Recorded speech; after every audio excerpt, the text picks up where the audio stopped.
What's up, guys? This is 1584 Adventure. I'm Logan, and got my partner. Hello, guys. Hello, everybody. It's Brian.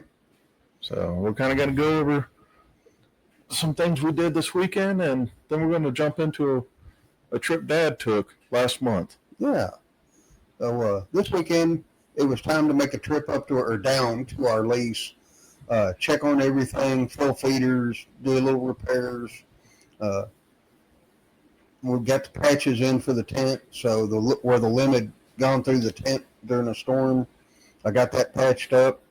Filled up my feeder, put out a couple more cameras. Did a little work on one of my feeders, which we got a little video on that. Yeah. We ain't gonna bust the surprise here, but if you want to go see a fun video, go watch it. Yeah. Got a little rester, but we got that feeder up and going, and with solar panel on it and new batteries.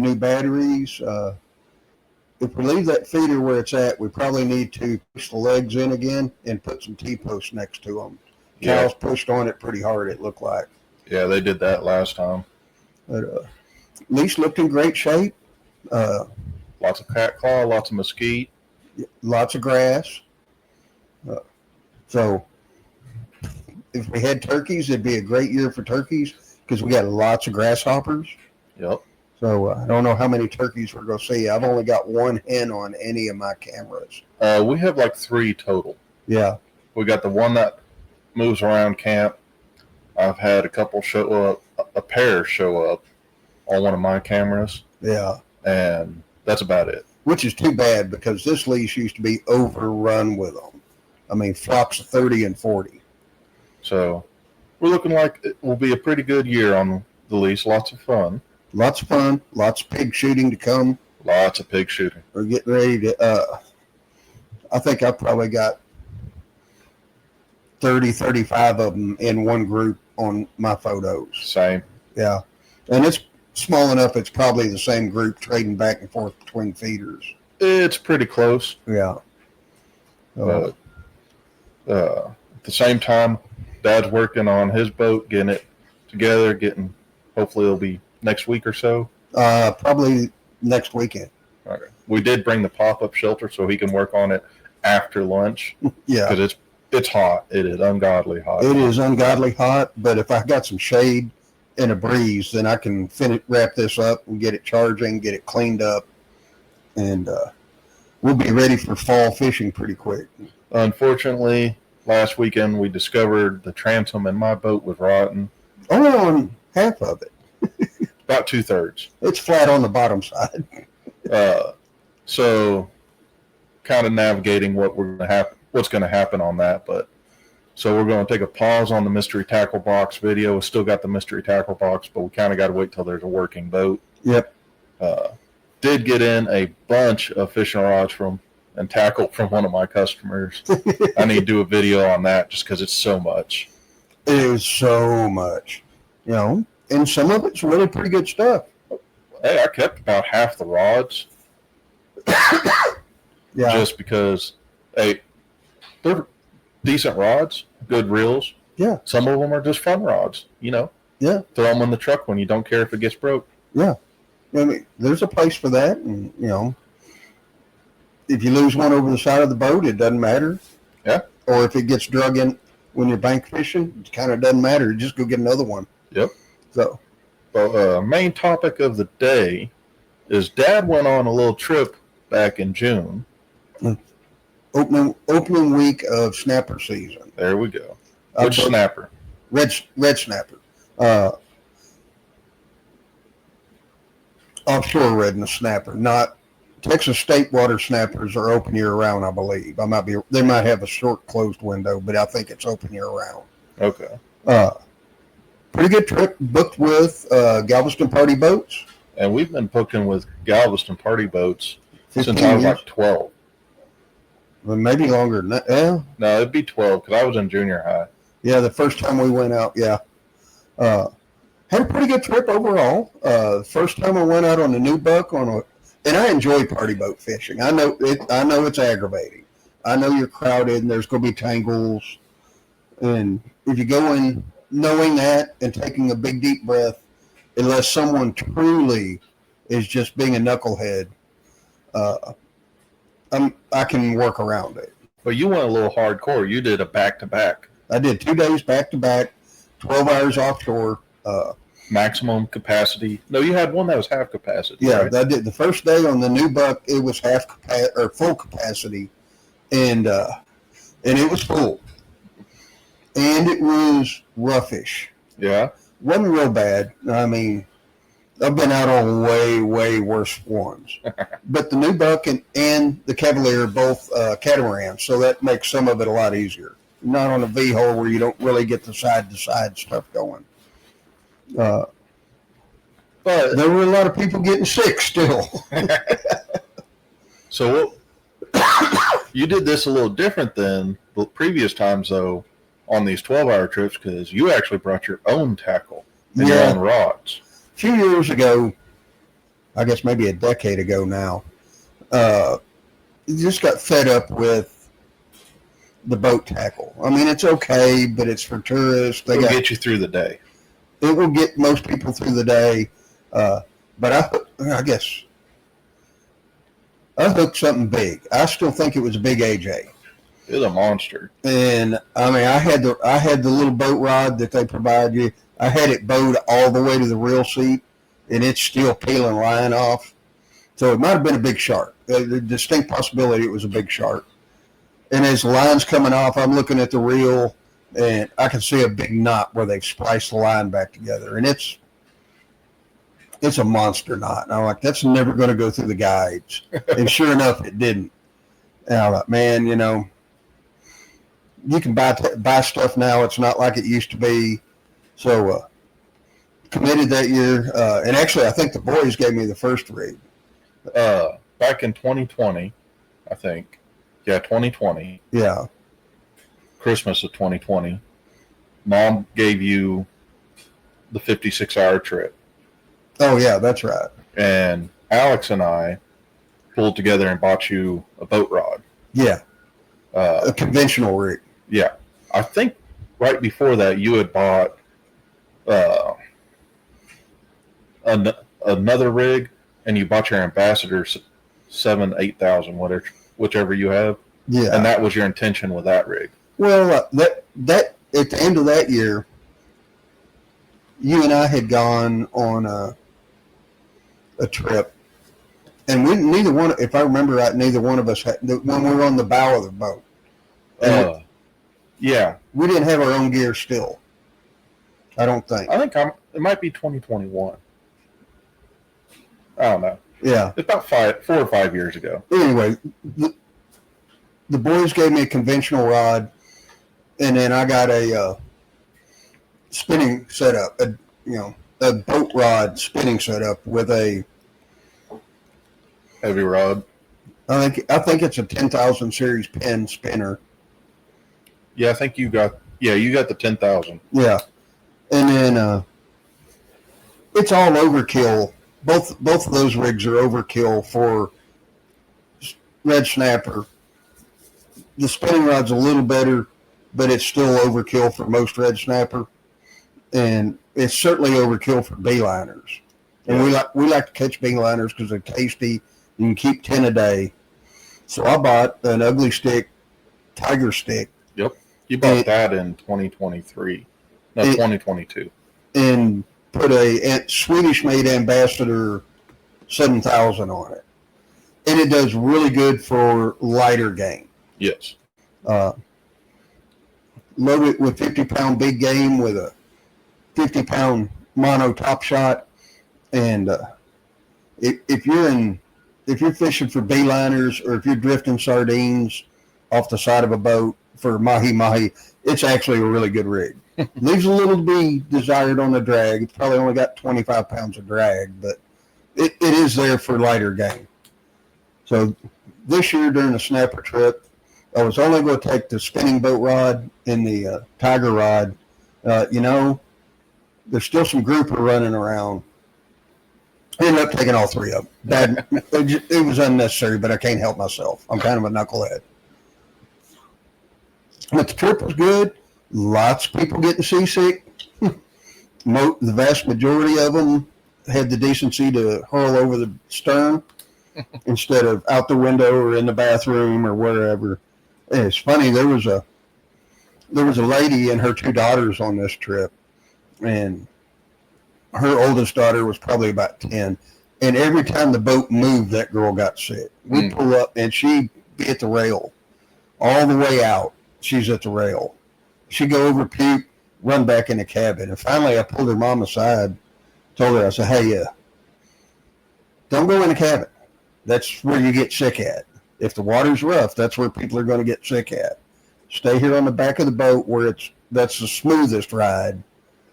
And tell her to look at the horizon, not at the boat, not over the side. Just keep her eyes focused. And she did much better then, but she still got sick. But she never quit either. There you go. Every time the boat would stop, she'd be one of the first ones at the rail dropping a bait. I don't know that she caught anything, but she never quit. There you go. Yeah.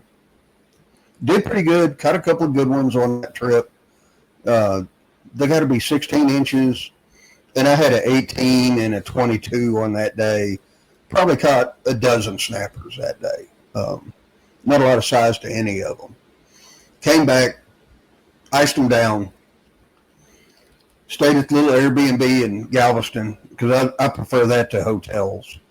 Okay. And it was 5 minutes from the dock. So I didn't have to get up an hour early and drive over there. Yeah, those first couple of trips we did, we actually stayed on Boulevard. Yeah, that was a bad idea. Yeah. We learned that lesson. Yep. So the second trip the second day was on the Cavalier. The Cavalier's just a smaller version of the New Buck, still catamaran, but it was a half capacity trip. Still a little rough, not as rough as it was the day before. Got out there, first couple spots weren't, they were all smalls. Finally landed up on a good rock pile, and I caught my personal biggest red snapper at 34 inches. It was 34, 36. Yeah, it was a monster. It was large enough. The meter stick was barely enough. Yeah, it's funny, the deckhand, because I'm fighting him on a spinning rig, and I thought for a second I'd hooked to AJ because it was big. Now, when you say AJ, what is that? That's an amberjack. Okay. And I thought, man, this is the small amberjack, and they pull hard. Yes, they do. And the deckhand come over as I'm working him up, and he sees it flash, and the deckhand panics and takes off.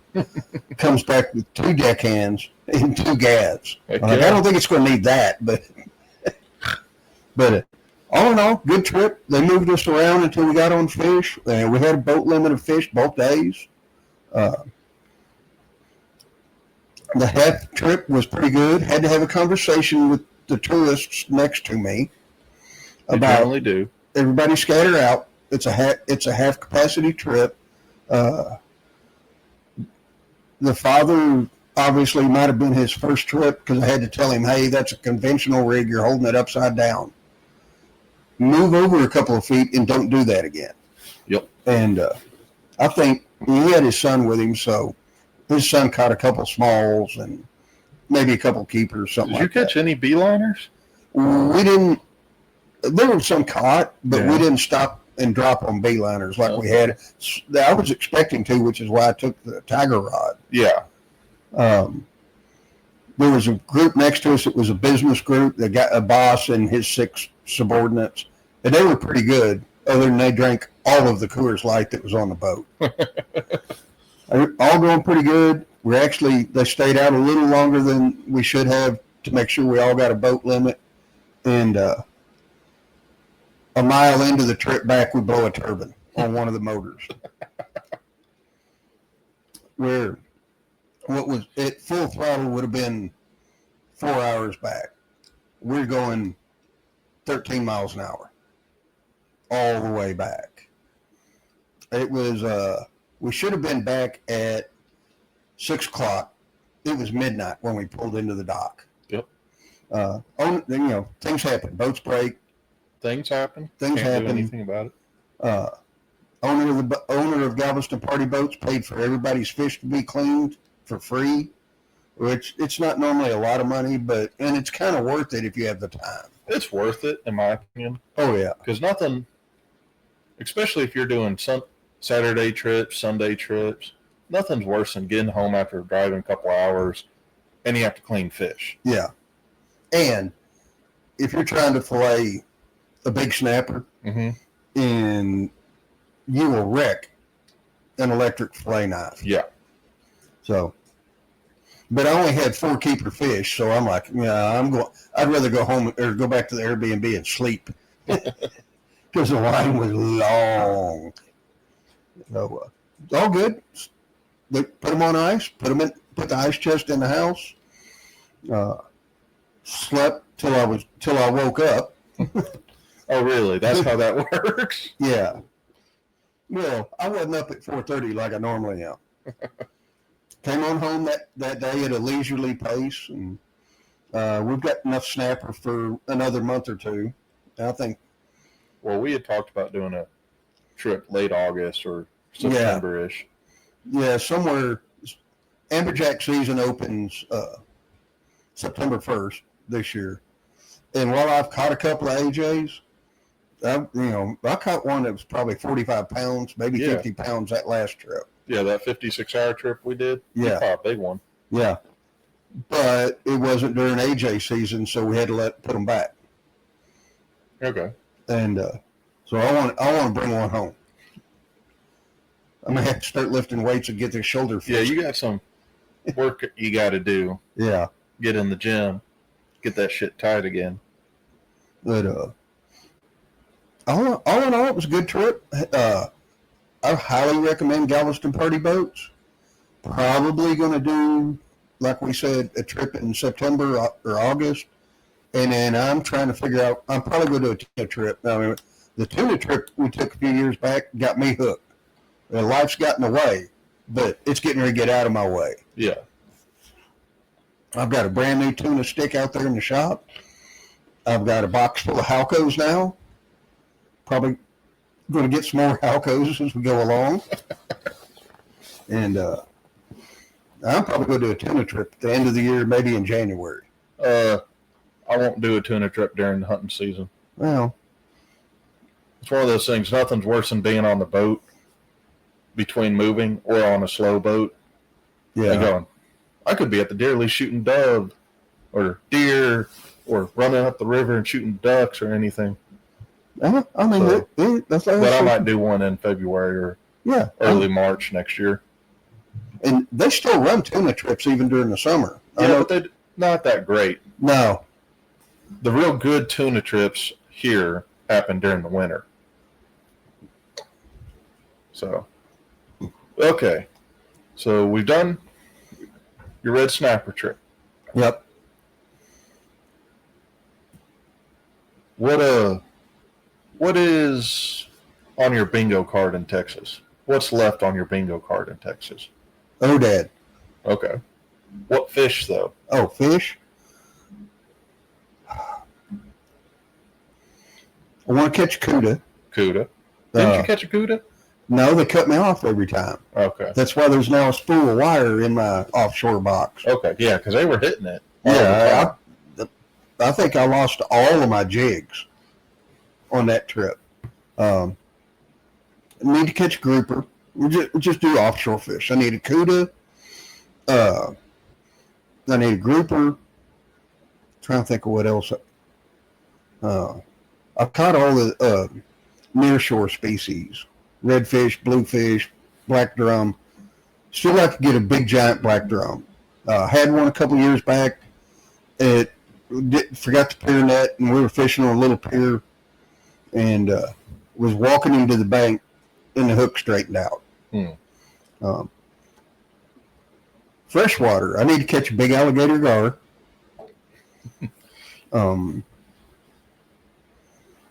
I need to catch double-digit black bass. I've been close a couple times. Have hooked a couple of them. And, big fish, you don't get much chances. Everything's got to be right. Yep. What's the biggest bass you've caught then? Is it that one? No, that was only 8 pounds. I caught a 910 that was spawned out. 2 weeks earlier, she would have been 11 pounds at a local lake on a local jackpot tournament on a Tuesday night, and I won the whole tournament in big fish with one fish. Hell yeah. Yeah. I've had one that I know was at least 11, Yeah. and the hook on the treble hook broke off. I've never caught a big striper. I've caught a bunch of stripers, probably 10 pounds, as big as I bit. I've hooked a couple big ones. Didn't get them to the boat back. Things like I said, big fish, you got to be careful. And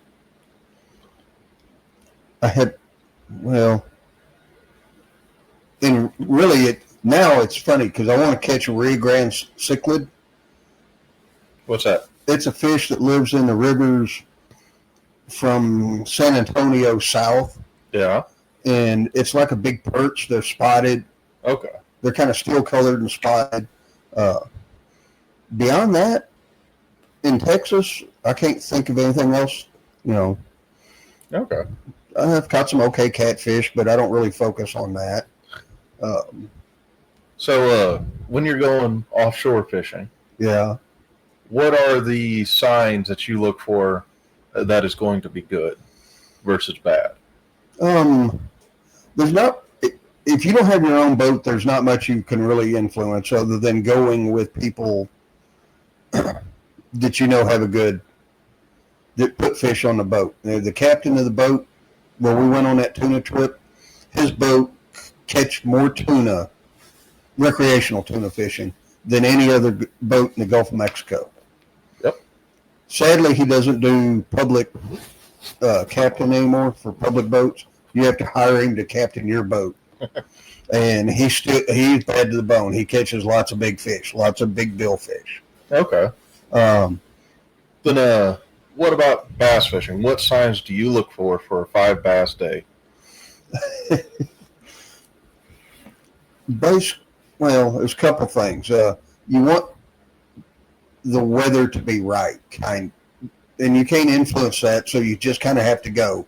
But the days that I know that I feel like it's going to be good, we've got the pressure change coming at some point while you're going to be on the water. I like for there to be a little wind, actually, unless I'm chasing schooling fish during the summer. And I like for there to be some cloud cover. Okay. In the spring, I like it to be where the shad spawn's going on.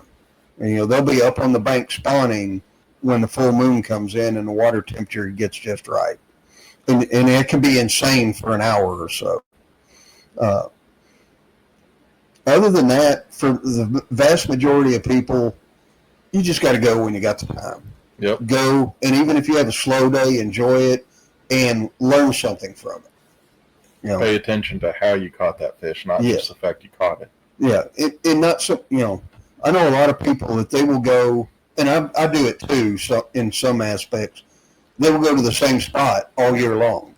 Well, that fish may or may not be there all year long. If it's spawning season and you caught a good one next to that tree, but it might be in 3 feet of water or 2 foot of water, that fish ain't going to be there the rest of the year. There might be a fish there. You might get lucky. Yeah.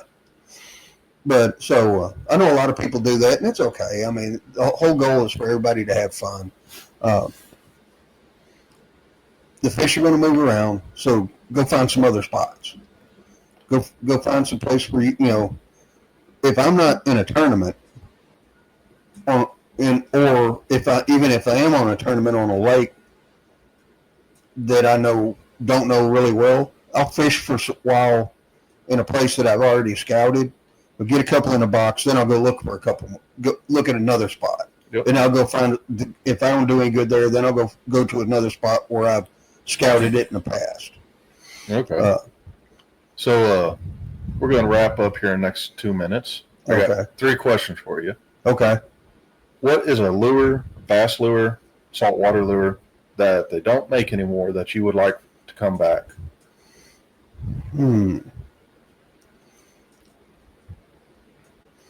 So Strike King made a buzzbait a few years back, and I don't think they make it because I can't find it for sale anywhere. That didn't have a wire arm. It was an inline buzzbait.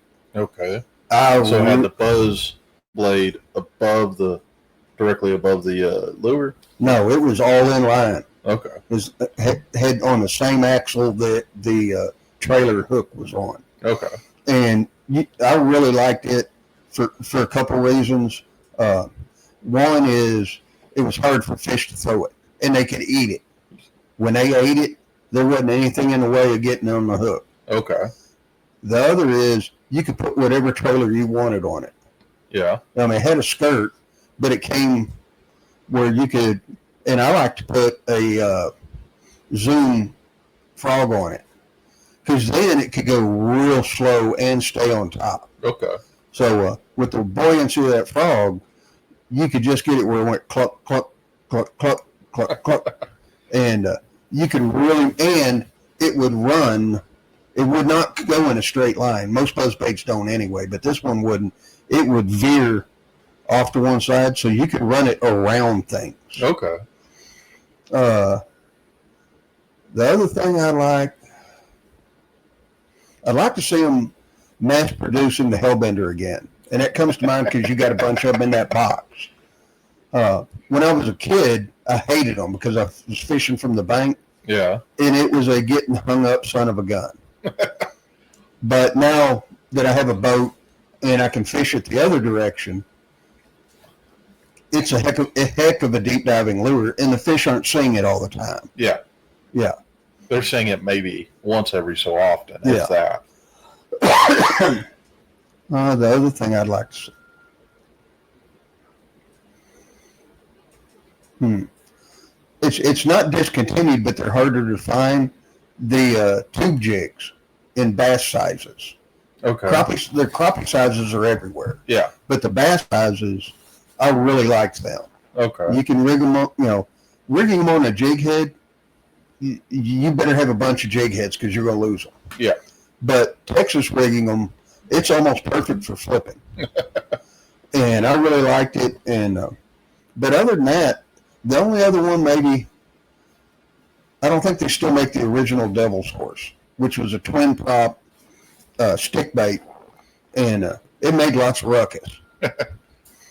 Yeah. Okay, we'll get on to the second question. For bass fishing, what color of soft plastic lure do you like? Blue Fleck is the number one deal. Number one? That's my number one pick. Is that because it catches bass, or is that because you like it? I don't know. At the end, a lot of that is it comes down to your confidence fishing. Yep. Okay. The next one is the old red shad worm. The 7-inch red shad pattern. Okay. And part of that is because, once again, that was a real popular color combination 25 years ago, and it's always worked for me because I got lots of confidence in it, so I fish it confidently. All right. So, third question: smallmouth or largemouth?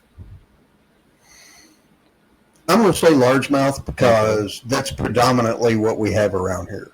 Yeah, but gotta remember, it's a blanket question, not what we have around here. Which one do you like catching the most?